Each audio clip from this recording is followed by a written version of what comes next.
నిజామాబాద్ జిల్లాని వేల్పూర్ మండలంలో ఆక్లూరు MP UPS పాఠశాలలో గత వర్షాలకు పాఠశాలలో నీరు చేరి పిల్లలకు విద్యార్థులకు ఇబ్బందులు కలిగినందున ఈ విషయమై పంచాయతీ కార్యదర్శి జి మహేష్ ప్రత్యేక చొరవతో జేసీబీ సహాయంతో గత వర్షం నీటిని తీసివేసి గ్రామంలోని విడిసి వారిని గ్రామ పెద్దల్ని సంప్రదించగా వారు స్పందించి వర్షాలు తగ్గిన అనంతరం పాఠశాలలో మొరం పోయిస్తామని హామీ ఇచ్చినట్టు విద్యార్థులకు రాను రోజుల్లో సౌకర్యం ఏర్పాటు చేయడానికి తాము సిద్ధంగా ఉన్నామని విడిసి వారు ముందుకు వచ్చినట్టుగా పంచాయతీ కార్యదర్శి జి మహేష్ మరియు ఎంపీ యూపీఎస్ ప్రధానోపాధ్యాయుడు డి గంగా కిషన్ మీడియాతో మాట్లాడుతూ ఈ విషయాన్ని వివరించారు.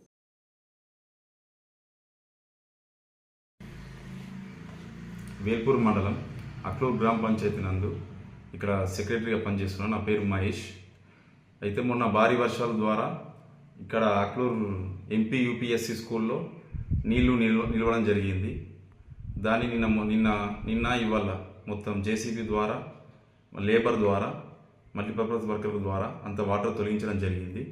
అయితే దాన్ని శాశ్వత పరిష్కారం కోసం వీడిసి వాళ్ళని సంప్రదించడం జరిగింది. వాళ్ళు కూడా మొరం ఇస్తా అన్నారు. కాకుంటే ఇప్పుడు వర్షాకాలం కాబట్టి ఒక నెల తర్వాత అందులో మొరం పోపిస్తా అన్నారు.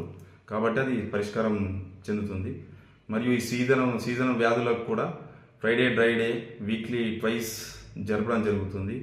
ప్లస్ ఎక్కడ నిల్వ ఉన్న దగ్గర కూడా ఆయిల్ బాల్స్, బ్లీచింగ్ పౌడర్, డ్రైనేజీల కొంట బైటెక్స్ ప్లస్ గడ్డి మందు, దోమల మందు కూడా చేయించడం జరుగుతుంది.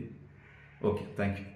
ఎంపీడీఓ సార్ మరియు ఎంపీఓ సార్, మన శానిటేషన్ వర్క్స్, విలేజ్లో జరిగే శానిటేషన్ వర్క్స్ మన వేల్పూర్ ఎంపీడీఓ గారు బాలకిషన్ సార్ మరియు ఎంపీఓ సాయిల్ సార్, మన డిఎల్పిఓ సార్ రామకృష్ణ సార్, మన విలేజ్ ప్రత్యేక అధికారి సంతోష్ కుమార్ సార్ కూడా పర్యవేక్షించడం జరుగుతుంది డైలీ.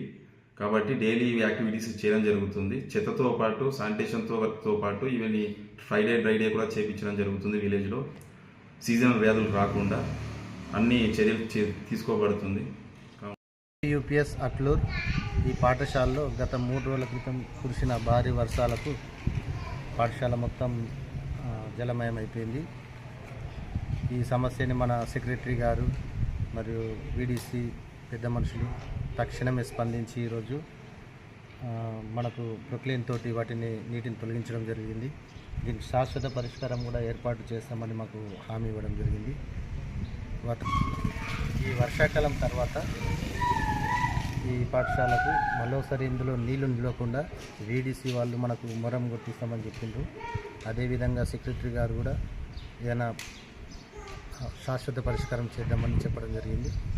వారందరికీ మా యొక్క ధన్యవాదాలు.